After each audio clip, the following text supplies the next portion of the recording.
물권법에 관한 인물이거든요.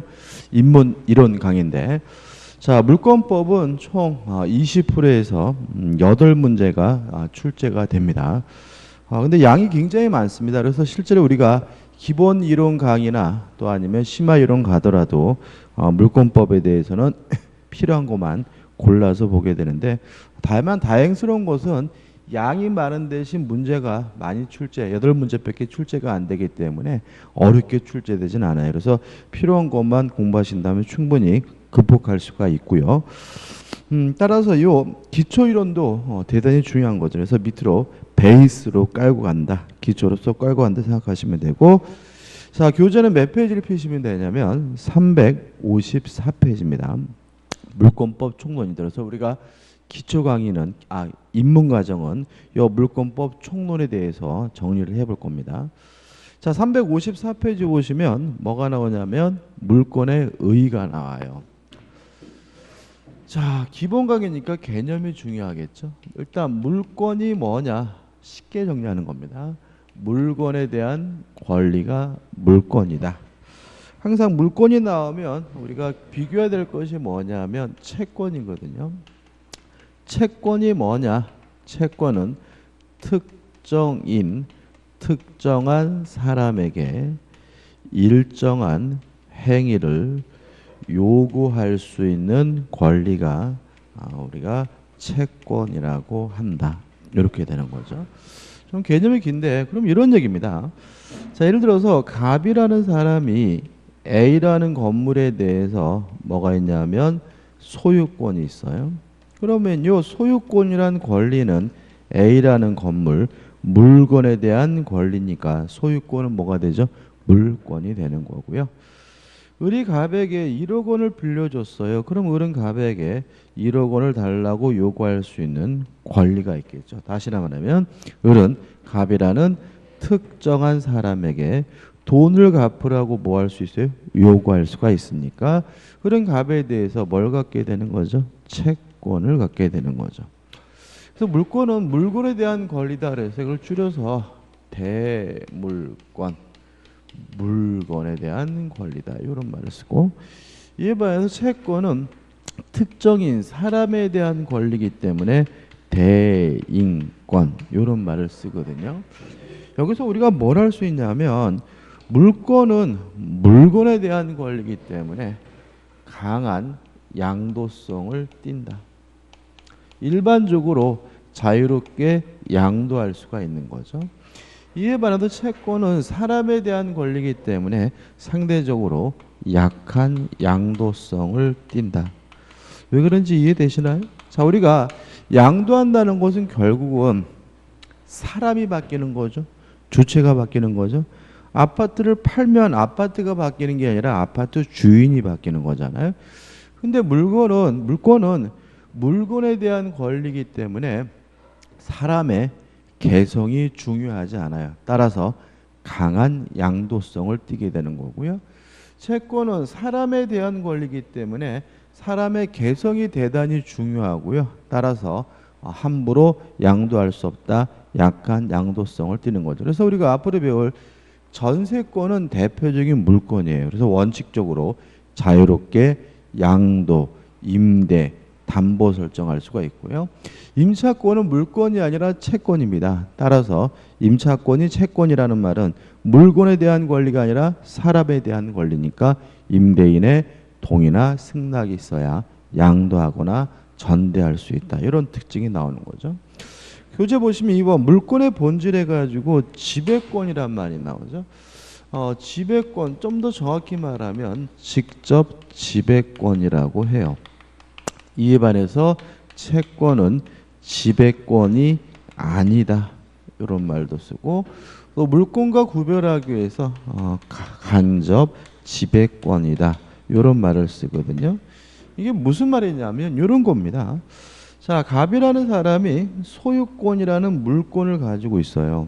갑은 어떻게 만족을 얻냐면요, 이 물건을 직접 스스로 지배를 해서 만족을 얻거든요. 따라서 갑의 만족을 얻기 위해서 누구한테 협력이나 도움을 받을 필요가 없는 거죠. 다시 말하면 물건은 직접 직접 지배권이기 때문에 그 물권을 통해서 만족을 얻기 위해서 타인의 협력이나 이행을 받을 필요가 없다. 이게 뭐죠? 직접 지배권인 거죠. 이에 반해서 채권은 지배권이 아닙니다.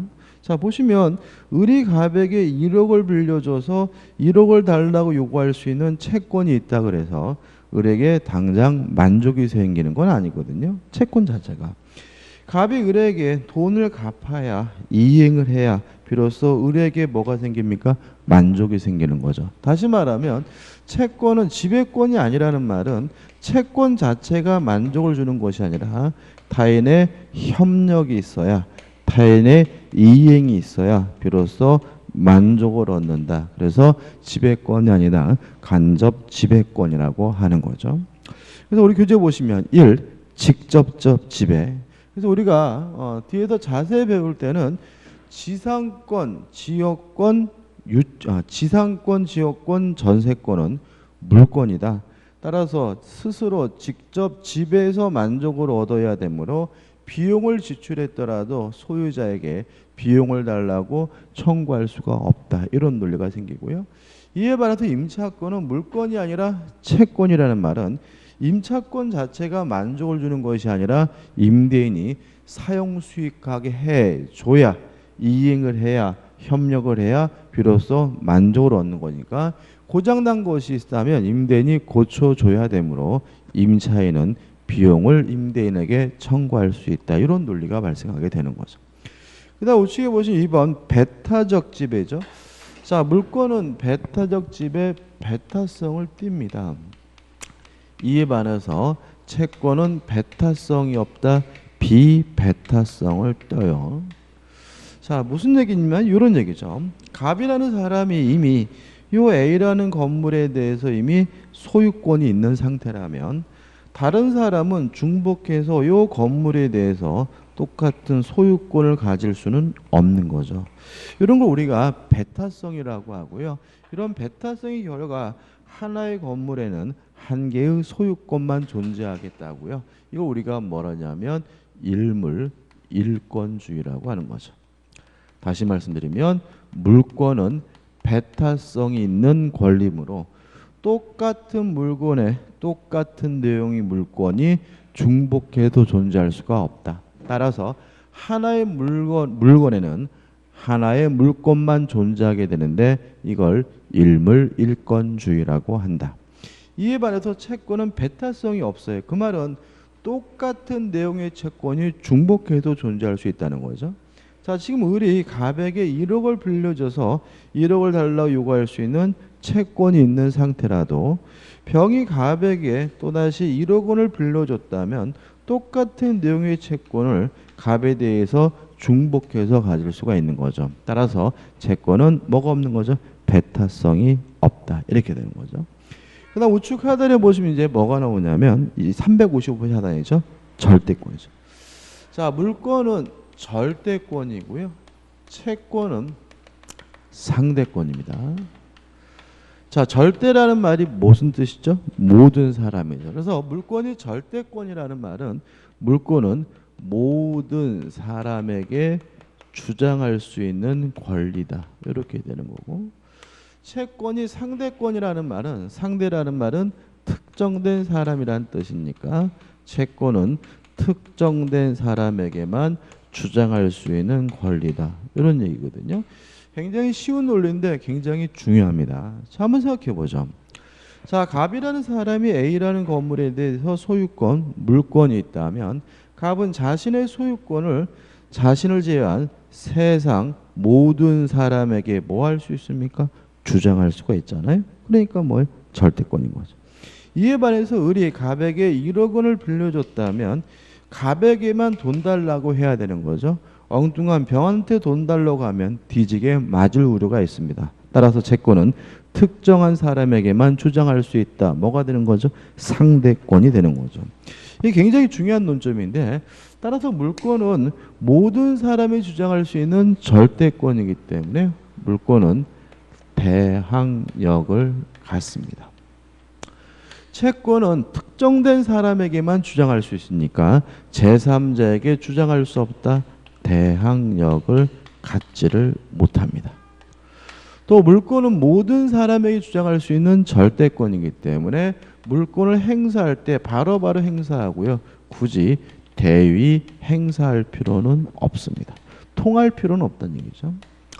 채권은 특정한 사람에게만 주장할 수 있는 권리이기 때문에 특정한 사람을 통해서 채권 행사할 때는 대위 행사해야 합니다. 자, 이게 무슨 말인지 한번 생각해 보는데 일단 우리가 아직 여러분들이 전세권과 임차권의 개념을 정확히 모르고 있는 상태거든요. 그래서 일단 전제를 합니다. 전세권은 물권, 임차권은 채권입니다. 전제하고 왜 그런지 우리가 나중에 공부할 거예요. 자, 전세권은 뭐라고요? 물권, 임차권은 뭡니까? 채권입니다. 자, 그럼 생각해 보죠. 갑이라는 사람이 자신의 소유 토지를 을에게 전세권을 설정해 줬어요. 그리고 나서 갑이 이 토지를 병에게 양도라고 이전 등기를 해서 병이 새로운 토지 소유자가 됐거든요. 그래서 병이 을에게 와서 내 땅이니까 나가라고 막 지랄 거예요. 그랬을 때 을은 나는 전세권이 있기 때문에 못 나간다라고 버틸 수가 있는 거예요. 왜냐하면 전세권은 물권이고 물권은 모든 사람에게 주장할 수 있는 절대권이니까 갑에게도 주장할 수 있고 병에게도 주장할 수 있다. 뭐가 있는 거죠? 대항력이 있는 거죠. 그래서 우리가 앞으로 배울 모든 물권들, 뭐 지상권이든 지역권이든 전세권이든 뭐 유치권이든 다 뭐가 있는 거죠? 대항력이 있는 거죠. 왜요? 모든 사람에게 주장할 수 있는 절대권이에요. 근데 만약에 갑이 을이 가지고 있는 것이 전세권이 아니라 토지에 대한 임차권이에요. 자, 임차권이면 병이 내 땅이니까 나가라고 지랄거렸을 때 나는 임차권이 있으니까 못 나겠다라고 뭐 할 수 없냐면 버틸 수가 없는 거예요. 왜냐하면 임차권이 채권이라는 말은 특정한 갑에게만 주장할 수 있는 거죠. 누구한테요? 갑에게만 돈 달라고 하는 것처럼 따라서 병에게는 뭐 할 수 없는 거죠? 주장할 수가 없으니까 임차권과 같은 채권은 뭘 갖지 못하는 거죠? 대항력을 갖지 못하는 거죠. 여기서 항상 조심하셔야 될 것이 뭐냐면 주택임대차보호법인데 우리는 주택임대차보호법이 시험 범위는 아니에요. 근데 우리가 상식적으로 알고 있다시피 주택임차인은 인도받고 주민등록하면 대항력을 갖거든요. 그러면 주택임차권은 대항력이 없는 권리란 얘기죠. 다시 말하면 만약에 주택임차권 자체가 대항력이 있는 권리라면 왜 인도받고 주민등록을 해야 비로소 대항력을 갖게 된다라는 주택임대차보호법이라는 특별법을 만들게 했어요. 자, 그런 법을 만들게 되는 이유는 주택임차권은 채권이기 때문에 뭐가 없어요? 대항력이 없다는 것을 전제하고 있는 겁니다. 그래서 따라서 모든 임차권은 대항력이 없어요. 왜요? 임차권은 특정한 사람에게만 주장할 수 있는 상대권이기 때문에 채권이니까요. 중요합니다. 그 다음에 물권은 모든 사람이 주장할 수 있는 절대권이기 때문에 물권을 행사할 때 뭐 할 필요가 없냐면 대의할 필요가 없거든요. 이게 좀 까다로울 수가 있는데 나중에 이제 공부하면 어렵지 않은 내용인데 자, 이런 거 한번 생각해 볼까요? 갑이 소유하고 있는 A 건물에 대해서요. 을과 만나가지고 매매 계약을 했어요. 을이 갑에게 대금을 다 줬거든요. 그래도 을에게는 아직 뭐가 없어요? 소유권이 없죠. 왜요? 등기를 못 받았으니까요. 그러면 을은 뭐가 있냐면 매매 계약을 하고 대금을 지급했기 때문에 이전 등기해 달라 요구할 수 있는 뭐가 있는 상태냐면 채권만 있는 상태거든요. 따라서 갑이 요 토지를 요 건물을 또다시 병에게 팔고 병에게 이전 등기를 해줬다면 요 병은 선이든 악이든 따질 필요 없이 뭘 갖게 되냐면 소유권을 갖게 돼요. 이걸 우리가 이중매매라고 하는데 아직 안 했죠. 아무튼 이중매매는 원칙적으로 유효하기 때문에 첫 번째 매매 계약도 유효하고 두 번째 매매 계약도 유효하기 때문에 둘 중에 소유권을 갖는 사람은 등기한 사람인 거죠. 그러면 만약에 이 토지를 을이 점유하고 있는 상태라면 병은 을에게 반환을 청구하는 것이 가능한데 이때는 갑을 대의할 필요 없이 직접 반환을 청구하는 것이 가능합니다. 갑을 통할 필요 없이 직접 을에게 반환을 청구하는 것이 가능합니다. 왜냐하면 병이 가지고 있는 소유권은 뭐죠? 절대권이고 절대권은 모든 사람에게 주장할 수 있다는 얘기죠. 따라서 병은 자신의 소유권을 갑에게 뿐만 아니라 을에게도 주장할 수 있다. 굳이 뭐 할 필요 없어요? 대의할 필요 없이 직접 바로바로 반환해 달라고 뭐 할 수 있는 거죠? 청구할 수가 있는 거죠. 근데 이게 나중에 배우는데 근데 만약에 요 갑과 병 간의 매매가 무효라고 가정을 해볼게요. 무효고 그러면 등기도 무효가 되고 병에게 뭐가 없냐면 소유권이 없어요. 그럼 이때는 오히려 을이 요 무효인 병의 등기에 대해서 말소를 청구할 수가 있는데요. 이때는 직접 말소해 달라고 청구할 수 없고 갑을 통해서 갑을 대의해서 행사해야 됩니다. 왜냐하면 을이 갑과 매매 계약을 하고 대금을 지급했다는 이유로 이전 등기해 달라 요구할 수 있는 채권이 있는 상태라면 이 채권은 누구한테만요? 갑이라는 특정한 사람에게만 행사할 수 있어요. 누구에게는 행사할 수 없어요? 병에게는 행사할 수 없는 거죠. 따라서 병의 등기가 무효라 하더라도 을은 병의 등기에 대해서 직접 말소해 달라고 요구할 수는 없는 거고 요 채무자 갑을 통해서 갑을 대의해서 행사하게 되는 거죠. 그래서 나중에 이제 우리가 문제를 풀게 되면 대위 행사해야 되느냐 아니면 직접 행사하느냐 문제를 맞히느냐 틀리느냐 이렇게 갈림길에 쓰게 되는 경우가 많은데 기본적인 것은 그 사람이 가지고 있는 권리가 물권이라면 대위하지 않습니다. 그 사람이 가지고 있는 권리가 물권이 아니라 채권이라면 뭐 하게 되냐면 대위하게 된다는 거 잊지 마시기 바랍니다. 자, 그 다음에 넘겨보시면 356페이지에 권리 양도성이 나오죠. 아까 설명드렸죠. 물권은 물건에 대한 권리, 사람의 개성이 중요하지 않으므로 강한 양도성을 띠죠. 그 다음에 3번 물권의 객체는 결국은 뭐가 됩니까? 물건이다. 그래서 우리가 물건의 개념에 대해서는 민법 총칙 부분에서 했기 때문에 따로 설명드리지 않을 거고요. 357페이지 오시면 이제 뭐가 나오냐면 물권 법정주의라는 게 나옵니다.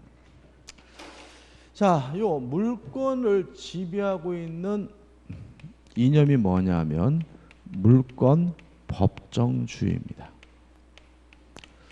이에 반해서 채권을 지배하는 이념은 뭐냐면 계약 자유의 원칙입니다. 다시 말하면 계약을 통해서 채권이 발생하게 되고요. 이러한 계약은 어차피 상대방으로부터 승낙을 얻어서 하는 거니까 자유롭게 할 수 있는 거고요. 그 다음에 이러한 물권을 규율하는 법을 우리가 지금 정리하고 있는 물권법이 되고요. 이 채권을 규율하는 법을 우리가 뒤에서 할 채권법이 되는 거거든요. 자, 좀 생각을 해보죠. 자, 물권 법정주의라는 것은 뭐냐면 물권에 관한 사항은 법으로만 정하는 주의가 물권 법정주의예요. 그럼 여기서 말하는 법은 뭐냐? 법률과 관습법입니다. 그럼 결과적으로 물권에 관한 사항은 법률과 관습법으로만 정하는 주의가 뭐가 되죠? 물권 법정주의가 되는데 주의하실 것은 이 법률은 국회에서 제정한 형식적 의미의 법률만을 말한다는 거죠. 따라서 대통령령, 장관령으로는 물권에 관한 사항을 정할 수가 없다는 거 주의하시기 바라고요. 또 정한다는 말이 뭐냐에 대해서 두 가지를 정하게 됩니다. 종류를 정한다, 종류를 강제하게 되고요. 내용을 정한다, 내용을 강제하게 되거든요. 따라서 만약에 법률과 관습법이 정하고 있는 외에 다른 방법으로 새로운 종류의 물건을 만들면 무효가 되고요. 또 법률과 간수법이 정하고 있는 내용을 위반하게 되면 그때는 뭐가 되냐면 무효가 되죠. 따라서 종류가 강제가 되고 내용이 강제가 되는 결과 물권법의 규정을 위반하면 대부분이 무효가 되는 거죠. 따라서 물권법의 규정은 이 물권법정주의 때문에 위반하게 되면 무효가 된다. 대부분의 규정이 강행 규정으로서의 성질을 갖게 되는 거죠.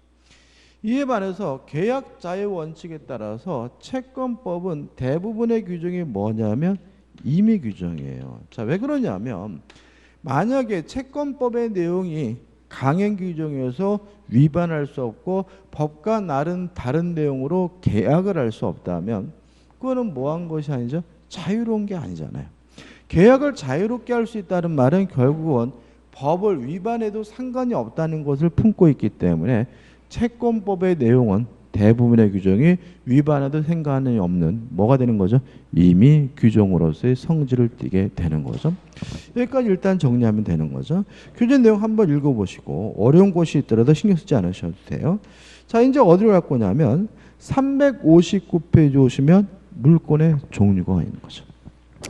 자, 물권의 종류인데, 자, 물권 법정주의에 따라서 법률과 관습법으로만 물권에 관한 사항을 정할 수가 있어요. 물론 법률 중에서 우리는 민법 시간이니까 가장 중요한 것이 민법이겠죠. 그래서 민법이 인정하는 물권을 이제 분리해 보자고요. 자, 민법은요, 일단 물권을 점유권과 본권으로 나뉩니다. 본권의 가장 대표적인 것은 뭐냐면 소유권이에요. 자, 점유권이라는 권리는 뭐냐면요, 사실상 지배를 하고 있다면 이유를 묻지 않고 당연히 인정되는 권리가 점유권이고요. 이러한 사실상 지배를 정당화시켜주는 이유를 우리가 뭐라 그러냐면 본권이라고 하고요. 가장 대표적인 것이 뭐냐면 소유권입니다. 은근히 중요한 부분이죠. 자, 이런 얘기입니다. 제가 지금 안경을 쓰고 있잖아요. 그럼 저는 이 안경에 대해서 사실상 지배하고 있기 때문에 뭐가 있는 거죠? 점유권이 있는 거죠. 근데 제가 이 안경을 쓰고 있는 이유는 뭐냐면 돈 주고 샀어요. 정당화시켜준 이유는 뭐가 되는 거죠? 본권, 뭐가 되는 거죠? 소유권이 되는 거죠. 근데 제가 만약에 이 안경을 훔쳤어요. 훔쳤더라도 사실상 지배하고 있기 때문에 저에게 뭐가 있는 겁니까? 점유권이 있는 거죠. 다만 훔쳤기 때문에 정당화시켜진 이유인 본권, 뭐가 없는 거예요? 소유권이 없는 거죠. 감 잡히시나요? 자, 점유권은 항상 문제가 되는 것은 요 소유권과 점유권을 구별하지 않는 게 가장 큰 문제입니다. 다시 말하면 훔쳤든 뺏었든 사기를 쳤든 어떻든 간에 사실상 지배하고 있으면 당연히 인정되는 권리를 우리가 점유권이라고 하고요. 이러한 사실상 지배를 정당화시켜주는 이유를 우리가 뭐죠? 본권이라고 하고, 따라서 소유권과 점유권은 별개의 문제다. 제가 지금 돈 주고 산 이 안경을 쓰고 있다면 저는 소유권도 있고 무엇도 있는 거죠? 점유권도 있는 거고요. 만약에 제가 이 안경을 훔쳤다면 훔쳤더라도 이 안경에 대해서 사실상 지배를 하고 있기 때문에 뭐는 있는 거예요? 점유권이 있는 거다. 다만 훔쳤기 때문에 정당화시켜진 유임, 본권 뭐가 없는 거죠? 소유권이 없다는 거 꼭 구별하셔야 됩니다. 이거 구별 안 해두시면 나중에 또 딴 얘기를 하시게 됩니다. 자, 그 다음에 이제 소유권이죠. 자, 소유권은 뭐냐 하면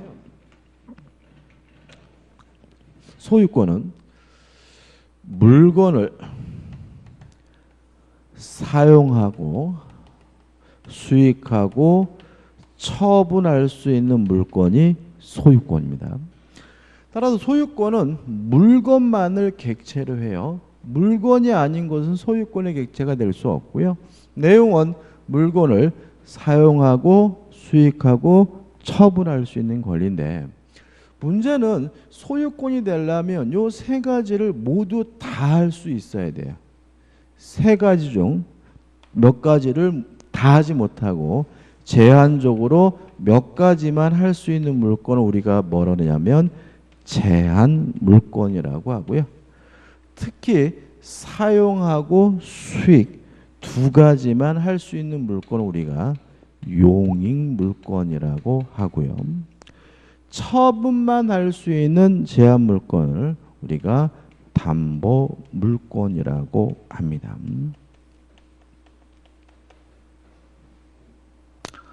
다시 한번요.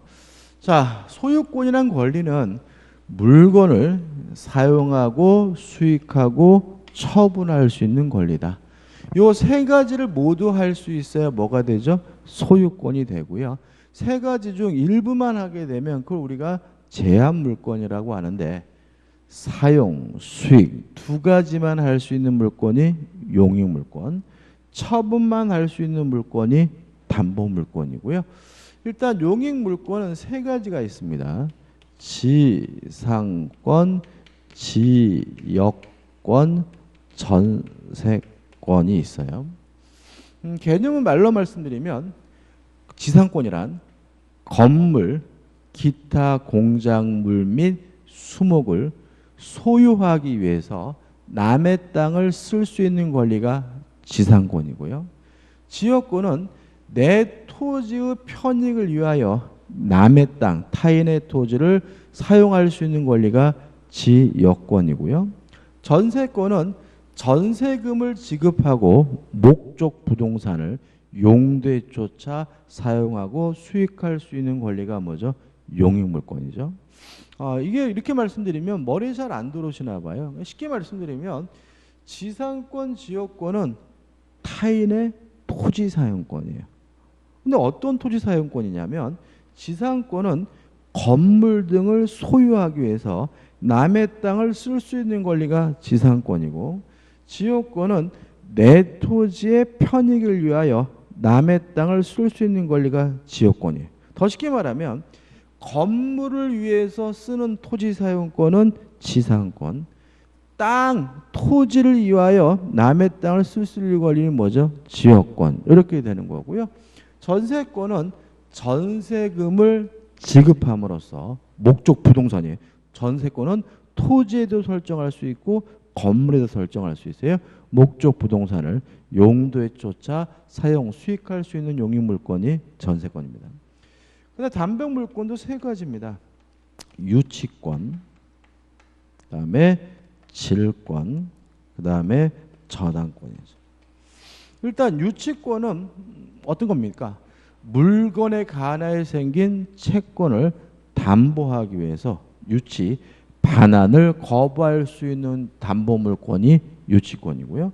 질권은 전당포를 생각하시면 돼요. 제가 예를 들어서 돈이 필요해가지고 반지를 맡기고 전당포에서 5만을 빌렸단 말이죠. 그러면 전당포 주인은 제 반지를 담보로서 재패두게 되는데 이게 뭐냐면 질권이에요. 또 질권이라는 것은 가져다가 맡기는 방식으로 설정하는 담보 물건이 질권이에요.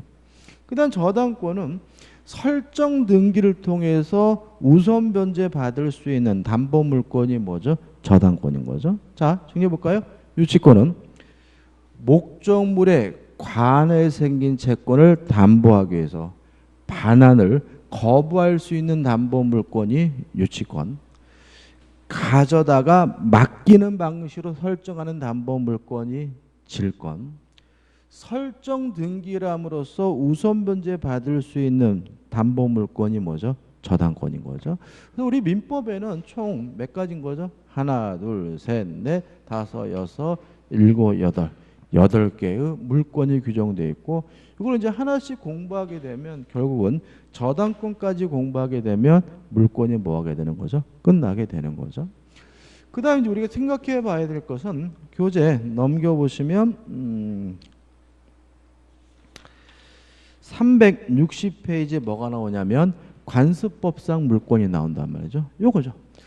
자, 물건 법정주에 따라서 법률과 관습법으로만 물권에 관한 사항을 정할 수 있잖아요.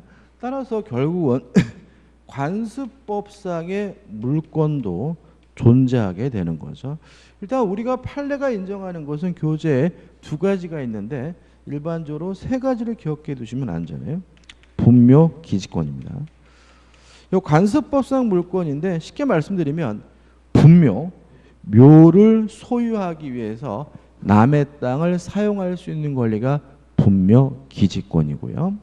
그 다음에 두 번째 관습법상 법정지상권이죠. 근데 이거는 제가 쉽게 말씀드리기가 좀 어려운데 좀 어려운 부분이고 나중에 자세하게 해야 되는데 말로 말씀드리면 건물과 토지 소유자가 원래는 같았는데 매매 기타 사유로 달라지게 되면 건물의 소유자가 취득하게 되는 토지 사용권을 관습법상 법정지상권이라 한다. 뭔 소리인지 모르겠어요? 몰라도 됩니다. 일단은. 그 다음에 세 번째로 동산의 양도담보도 관습법상 물권으로 평가됩니다.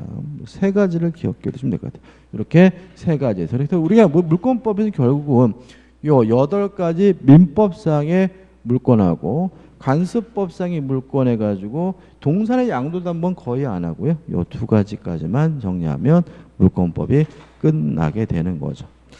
자, 일단 여기까지고요. 다음 강의 때 이어서 들어가도록 하겠습니다. 고맙습니다.